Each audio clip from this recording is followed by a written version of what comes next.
من یه وقتایی یادم میره که زندگی کردن دنبال همه چی دویدن نیست، همش این که آدم دنبال چیز بعدی، اتفاق بعدی و برنامه ریزی کردن باشه نیست، بلکه زندگی کردن تو همون لحظه است، تجربه کردن همون لحظه است.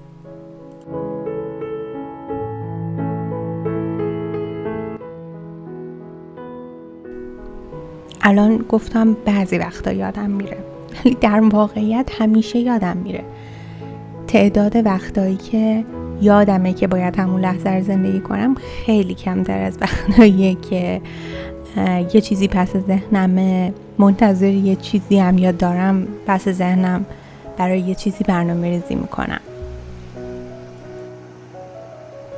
ولی خب تصمیم گرفتم که تلاش کنم و بهتر بشم توی این کار. یکی از چیزهایی که بهم کمک میکنم ارتباط با طبیعت، یعنی نگاه کردم به همین موجا و غروب و چیزای اینجوری. واقعا نمیدونم به خاطر حجم زیباییشه یا هر چیزی که هست بهم کمک میکنه که سعی کنم واقعا بیشترین استفاده رو از همون لحظه بکنم.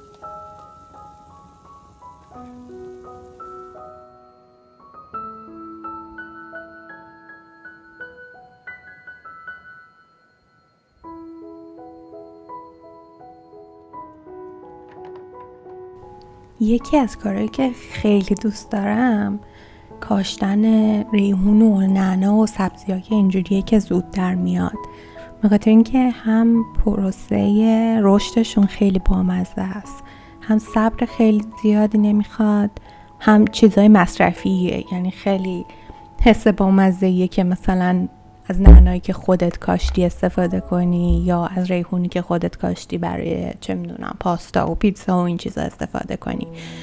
هوای کنار دریا هم که جون میده اون حجم از رطوبت برای کاشتن اینجور چیزا.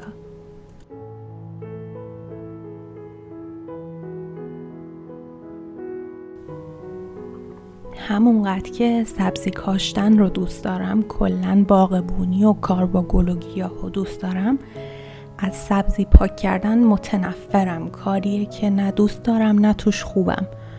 سبزی خوردن رو خیلی دوست دارم ولی پاک کردنش واقعا برام عذاب آوره.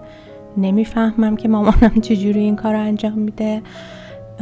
به نظرم خیلی سخته ولی مجبور بودم که این کار رو انجام بدم چون داشتن خراب میشدن.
من خیلی رنگا رو دوست دارم، یعنی اصلا دیدن رنگای مختلف و ترکیبشون خیلی خوشحالم میکنه.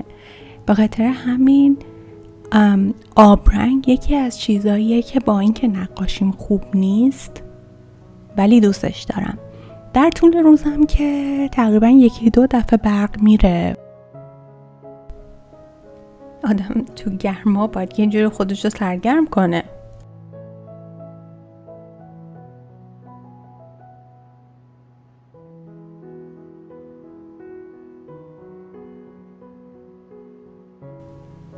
چیزی که تو ذهنم بود این بود که خب من میتونم اون صحنه‌ای که میبینم و نقاشی بکشم، حتی اگه خیلی خوبم نشه، ولی نتونستم. ولی قانونی که برای خودم تو آبرنگ گذاشتم اینه که برام اون کاری باشه که تلاش نمی کنم توش بهتر بشم. اگر در طول زمان به اندازه کافی تمرین کردم و خوب شدم چقدرم عالی، ولی میخوام آبرنگ اون چیزی باشه که مجبور نیستم توش خوب باشم، توش بهتر بشم، بذارم فقط تفریح بمونه. چون من تو این کار خیلی بدم. هر کاری که توش خوب نباشم از همون اول احساس میکنم که وای من چقدر بدم و بیا دیگه انجامش ندیم. ولی تصمیم گرفتم که حداقل دلم میخواد که آبرنگ برامون چیزی باشه که فقط با رنگا بازی کنم، فقط از ترکیب رنگا لذت ببرم و اینجوری نباشم که خب چرا این خراب شد، چرا اون درست نشد، یا حتی مثلا تلاش کنم که یک منظره خاصی رو بکشم. و خب تا الانم جواب داده، خیلی بامزه بوده.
من همین الان گفتم میخوام آبرنگ برامون چیزی باشه که فقط ازش لذت ببرم، ولی در مورد اینکه چرا کاغذ اینجوری میشه کمک میخوام. نمیدونم جنس دفتری که گرفتم خوب نیست، یا آب زیاد استفاده میکنم، یا میتونه کاملا یه چیز دیگه باشه.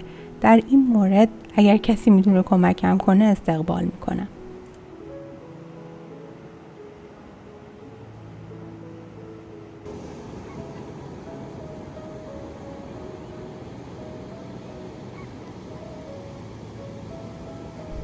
تو این چند هفته‌ای که لب دریا زندگی کردم این شانس داشتم که هر روز دریا رو ببینم، برم کنار آب بدوم، برم تو آب شنا کنم و 1000 تا کار دیگه. زندگیم چیزای بزرگش همون شکلی که بود موند، یعنی هیچ اتفاق بزرگی نیفتاد. اون چیزهایی که سالها منتظرش بودم همچنان اتفاق نیفتاده، همچنان دور از دسترسه، همچنان بابت یه سری اتفاقایی که افتاده خیلی ناراحتم. ولی همین مسئله که حداقل سعیمو کردم که اون لحظاتی که توشم رو زندگی کنم و قدرشو بدونم، به جای اینکه فقط زنده باشم، بهم کمک کرد.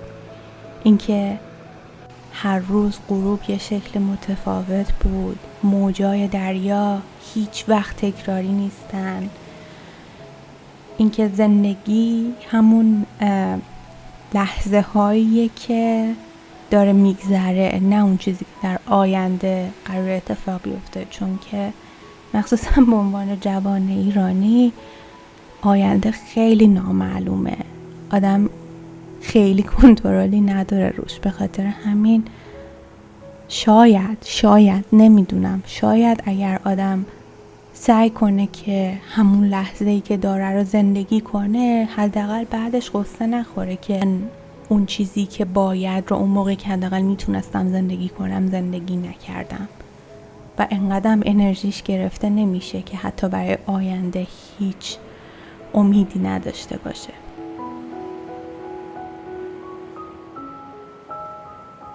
مرسی که این چند دقیقه رو تو دنیای من قدم زدید. تو ولاگ بعدی میبینمتون.